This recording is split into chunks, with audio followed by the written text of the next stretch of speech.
அண்ணா பிறந்தநாளின் போது திருச்சியில் நீங்கள் மாநாடு நடத்துறீங்க. அதே நேரத்தில் காஞ்சிபுரத்தில் மதிமுகவுடைய துணை பொதுச் செயலாளர் வல்லை சத்யா கூட்டம் நடத்துவதாக அறிவிச்சிருக்காங்க. பதில் சொல்ல விரும்பவில்லை.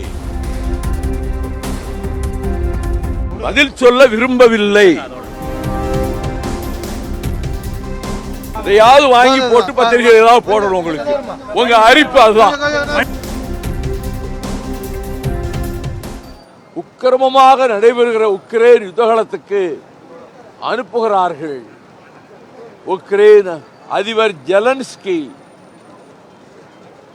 கோலியாத் தாவீதை போல அந்த சமர்க்களத்தில் உலகத்தின் தலையாய அணு ஆயுத வல்லரசாகிய ரஷ்யாவை எதிர்த்து ஆண்டு கணக்கிலே எதிர்த்து போராடி வருகிறார்.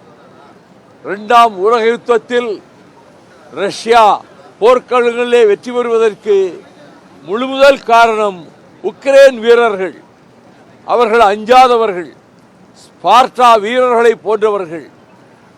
எனவே இந்த சந்தர்ப்பத்தில் கிஷோர் சரவணன் உள்ளிட்ட தமிழக மாணவர்களை, இந்திய மாணவர்களை யுத்தகலத்துக்கு அனுப்பக்கூடாது என்று மறுமலர்ச்சி திமுக திருச்சி எம்பி 68 தலைவர்களிடம் திமுக, காங்கிரஸ், பாரதிய ஜனதா கட்சி, அகிலேஷ் யாதவ் மற்றும் கம்யூனிஸ்ட் கட்சிகள், அனைத்து கட்சிகளிடமும், இந்திய யூனியன் முஸ்லீம் லீக் கட்சிகளிடமும் 68 எம்பிக்களிடம் கையெழுத்து வாங்கி பிரதமரை நேரில் சந்தித்து அந்த முறையீட்டு மனுவை கொடுத்திருக்கிறார். வெளிவிவகார மந்திரியை சந்தித்திருக்கிறார். இன்று வரை எந்த விதமான எதிர் விளைவையும் அது ஏற்படுத்தாமல் ஹிட்லரை போல ரஷ்ய அதிபர் புதின் செயல்பட்டு கொண்டிருக்கிறார்.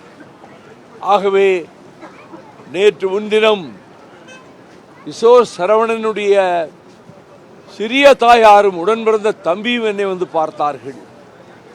அவனை வாகனத்திலே ஏற்றி வைத்திருக்கிறார்களாம். உக்ரைனுக்கு அனுப்ப போகிறார்களாம். அவனை இனி உயிரோடு நாங்கள் பார்க்க முடியாது என்று என் வீட்டுக்கு வந்து கதறி அழுதார்கள். நான் அந்த கண்ணீரை மனதிலே தாங்கிக் கொள்ள முடியாமல் தான் நான் செல்லுகிற இடங்களில் நாம் எடுக்கிற முயற்சியை சொல்லிக் கொண்டிருக்கிறோம். அந்த முயற்சி வெற்றி பெற்று சரவணன் உள்ளிட்ட தமிழக மாணவர்களும் இந்திய மாணவர்களும் பத்திரமாக நாடு வந்து சேர வேண்டும் என்று இந்த நேரத்தில் நான் இயற்கை அன்னையை இறைஞ்சுகிறேன். அண்ணா பிறந்தநாளின் போது திருச்சியில் நீங்கள் மாநாடு நடத்துறீங்க. அதே நேரத்தில் காஞ்சிபுரத்தில் மதிமுகவுடைய துணை பொதுச் செயலாளர் வல்லை சத்யா கூட்டம் நடத்துவதாக அறிவிச்சிருக்காங்க. பதில் சொல்ல விரும்பவில்லை. பதில் சொல்ல விரும்பவில்லை. பதில் சொல்ல விரும்பவில்லை. நீங்க விட மாட்டீங்களா? நான் அதே பதிலத்தான் சொல்வேன். எதையாவது வாங்கி போட்டு பத்திரிகை ஏதாவது போடணும். உங்களுக்கு உங்க அறிப்பு அதுதான். செய்திகளை உடனுக்குடனும் துல்லியமாகவும் தெரிந்து கொள்ள சப்ஸ்கிரைப் பண்ணுங்க.